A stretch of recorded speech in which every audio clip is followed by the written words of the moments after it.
Jans Traum vom Meer. Jan lebt in einem kleinen Dorf in den Bergen. Die Luft ist frisch, die Landschaft ist schön, aber Jan träumt vom Meer.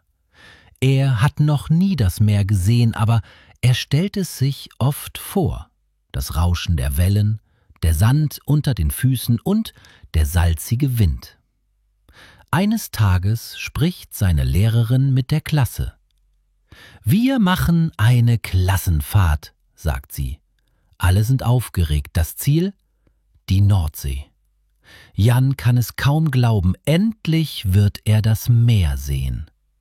Zu Hause erzählt er seiner Mutter von der Reise. Sie freut sich für ihn.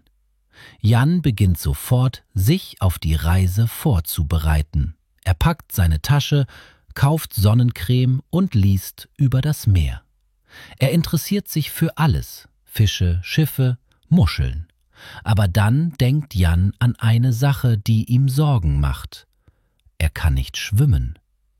Was, wenn die anderen ins Wasser gehen? Was, wenn er ins Wasser fällt?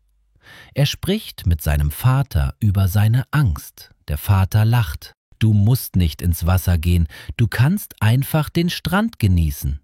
Das beruhigt Jan. Am Tag der Reise ist Jan sehr aufgeregt.